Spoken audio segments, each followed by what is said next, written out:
Hello everyone. BPSC 67 का exam तो cancel हो गया, तो ये आप भी जान रहे हैं और हम भी जान रहे हैं, और ये बहुत बुरा हुआ है, इसमें कोई भी डाउट नहीं है। लेकिन तब भी कुछ स्टूडेंट्स के लिए फायदा है।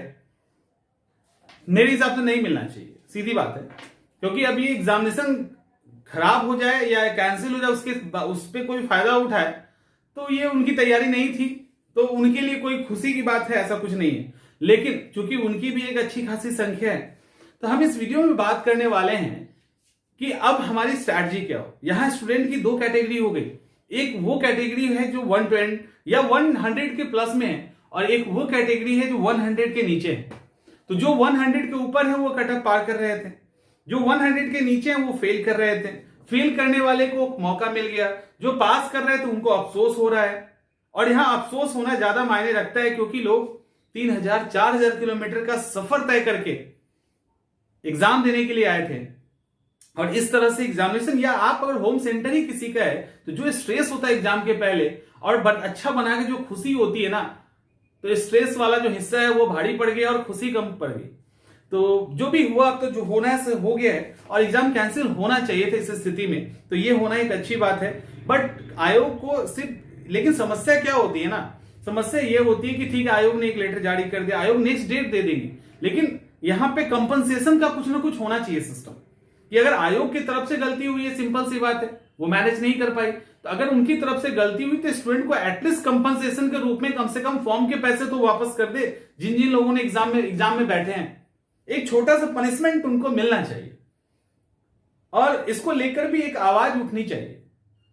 ये तो बड़ा आसान है ना कि हाँ, कोई भी सिस्टम, एसएससी हुआ, बैंकिंग हुआ, जहां भी क्वेश्चन आउट हुआ, आउट हो गया भैया, फिर अगली बार एग्जाम देंगे। तो ये जो सफर स्ट्रेस है स्टूडेंट सहता है, इसका कुछ ना कुछ तो होना चाहिए ना।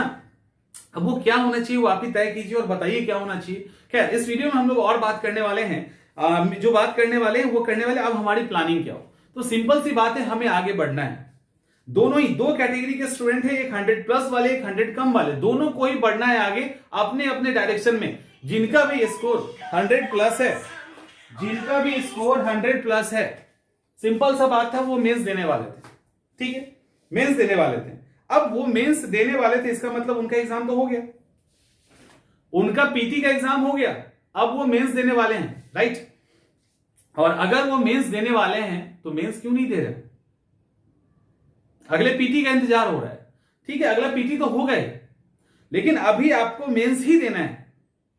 समझो इस बात को, अभी आपको मेंस का ही एग्जाम देना है, पीटी आपको नहीं देना है। आप क्वालिफाई कर चुके हैं प्रीलिम्स, 100 प्लस आपका है, आप प्रीलिम्स क्वालिफाई हैं। आपको मेंस पे, जैसे प्रीलिम्स क्वालिफाई करने के बाद आप मेंस पर ध्यान देते हैं, उसी तरह से ध्यान दीजिए। यही आपको आगे बढ़ना है, आपके लिए आगे बढ़ना है।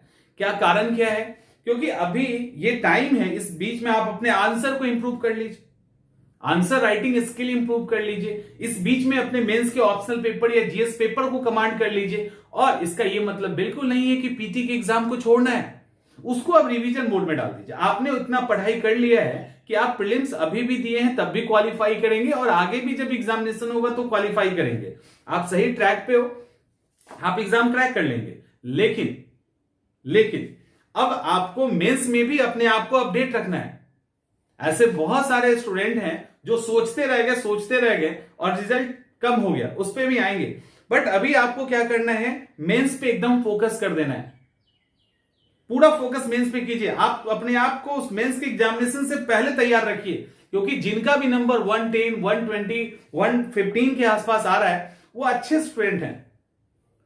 उन्होंने, मेरे पास जितने स्टूडेंट हैं इस तरह के, मैं जानता हूं उन्होंने पहले से तैयारी की है, बहुत सीरियस तैयारी की है, और पहले से ही प्लान के अकॉर्डिंग चल रहे हैं। तो आपको इसको मेंस में भी अप्लाई करना है, और मेंस में भी आपको ऐसे ही अप टू डेट रहना है, एकदम फोड़ देना है।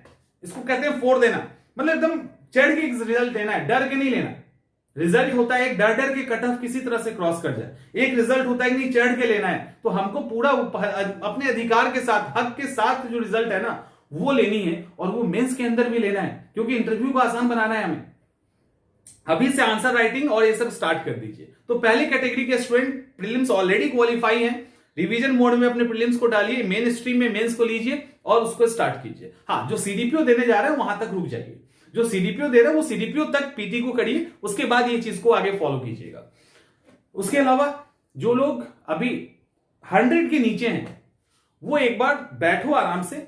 बहुत लोग 80 पे घूम रहे हैं, 84 पे घूम रहे हैं, 89 पे घूम रहे हैं। तो जो भी 100 के नीचे घूम रहे हैं तो आपको सोचने की जरूरत है, ठीक है, आपको सोचने की जरूरत है कहां कहां क्या क्या गलतियां की है आपने, कहां मिस्टेक हुई है। क्योंकि 100 के नीचे मतलब 80 के आसपास अगर कोई है तो डेफिनेटली उनके हर सब्जेक्ट में कुछ ना कुछ कमियां होंगी। उस कमी को ढूंढ के निकाल के उसको ठीक करने का भी वक्त है। और अब आप भी अगर मान लो 90 प्लस हैं तो आप भी एक ठीक ठाक स्थिति में हैं, तो आपको छोटी छोटी कमियों को दूर करना है, उसको दूर कीजिए। और साथ में आप भी थोड़ा थोड़ा मेंस को भी ले लीजिए, क्योंकि स्ट्रेटजिकल चूक हुई है। आप में से कुछ स्टूडेंट को मैंने सीधा सीधा बताया है। आप में से जो भी आपने जो कॉल किया है, तो आपको जिससे मेरी बात हुई है, जो इंक्वायरी पे हुई तो वो अलग बात है, जिससे मेरी बात हुई है उसको मैंने सीधा बताया है। और आपने जो अपने प्रोग्राम्स बताए थे, मेरे साथ शेयर किए थे तैयारी के, मैंने बोला ये चूक कर दिया है आपने, और वो आपने किया था, रिजल्ट आपके सामने है। तो बेहतर है उसको सुधार लीजिए, बहुत बेहतर है कि सुधार लीजिए। क्योंकि कलर करने में दिक्कत हुई है, सीरीज गड़बड़ कर दिया है आप लोगों ने, बहुत सारे रोल नंबर भरने में गलती किया है, क्वेश्चंस जाना हुआ गलत हुआ है, प्रॉपर उस 2022 के करंट अफेयर्स पे पूरा फोकस कर दिया, पुराना छोड़ दिया।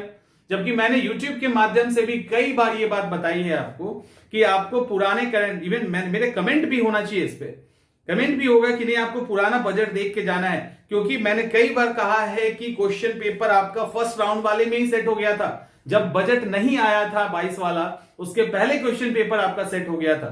तो संभावना इसकी है कि उस कंटेंट को ये लोग दोहरा दे, ना अपडेट करे आपके पेपर को, और वही हुआ, आपका पेपर अपडेट नहीं हुआ, पुराने फैक्ट्स पूछे गए करंट अफेयर्स के अंदर, ठीक है। तो मैंने तो सबको बता रखा था ऑलरेडी कि आपको ये करके जाना है, तो उसका फायदा मिला। इसके अलावा मतलब कहने का ये है कि आप जिन लोगों ने स्ट्रेटेजिकल चूक की है वो मत कीजिए। जिन्होंने भी इस बीच में सेल्फ स्टडी के चक्कर में अपने अटेम्प्ट को गवाते हुए खुद को देखा है, क्योंकि आपने एग्जाम दे दिया, आपके स्कोर कम है, यानी आप अगर इस पेपर आउट नहीं होता तब भी आप गेम के बाहर थे, गेम के अंदर नहीं थे। इसका मतलब आप चूक कर चुके हैं, और ये चूक अगर कंटिन्यू रखना चाहते हैं तो ये आपकी मर्जी है। नहीं रखना चाहते हैं तो आपको वो सारी कमियों को दूर करना होगा जो लोग दूर करके 100 प्लस में गए हैं। समझ में आ रहा है? आपको प्रॉपर टेस्ट देनी चाहिए हर एग्जाम के पहले, उसका फायदा मिलता है। जिस तरह से आप लोग कॉल करके बताते हो कि मेरा नहीं हुआ, हमने ये गलती की, उसी तरह से जिसको फायदा होता है उसके भी कॉल्स हमारे पास आते हैं ना, ऐसा तो है नहीं। तो उनको क्या चीज से फायदा हुआ ये भी हमें पता चलता है। तो बेहतर ये है कि जो भी गलतियां किए हैं उसको सुधारिए, और आप प्रीलिम्स को भी साथ में लीजिए, क्योंकि आपके नंबर 80 आ रहे हैं, तो 80 से ऊपर जाना थोड़ा मुश्किल होता है। तो आप अपने आप को सुधारिए और बेहतर तरीके से प्रेजेंट कीजिए, ठीक है। और एग्जाम नजदीक, एग्जाम ज्यादा तो टाइम नहीं लगेगा, एग्जाम जल्दी ही आपकी होगी, एग्जाम जल्द ही आपका होगा। तो ये बेहतर होगा कि आप, मतलब अब तो दिख चुका कि आप फेल कर चुके हैं, अब पास करने की जो ललक है ना वो आपको दिखनी चाहिए। तो दो तरह के जो स्टूडेंट है दोनों अपने अपने, आप पीटी को थोड़ा सा ज्यादा लेके चलो, मेंस थोड़ा सा कम लेके चलो, क्योंकि पीटी सेव करना है, और जो सेव कर चुके हैं वो रिवीजन में डालिए, मेंस को उठाइए, आप आगे बढ़िए, क्योंकि आप वो डिजर्व करते हैं आगे बढ़ना, क्योंकि आपने मेहनत किया उस लेवल पे। तो आप आगे बढ़िए और फिर से मेंस के में भी अच्छे स्कोर लाने के लिए अभी से स्टार्ट कर दीजिए जो भी करना है, ठीक है। तो होपफुली की चीजें समझ में आ गई होगी। दिक्कत होगी, मैं एक और वीडियो इस पे अपलोड करने वाला हूं कि जो मस्ती मजाक में जो अभी तैयारी कर रहे थे और जिनका रिजल्ट खराब हुआ है, उन पे भी एक वीडियो अभी 1-2 घंटे में आएगी, क्योंकि उसको लेकर मुझे, क्योंकि मेरे भी इसके स्टूडेंट ने मजाक में पेपर खराब कर दिया है, तो उस पर एक मैं वीडियो अपलोड करूंगा अभी थोड़ी देर में। तो इसको अभी आप लोग देखिए और मिलते हैं हम लोग अगले वीडियो में।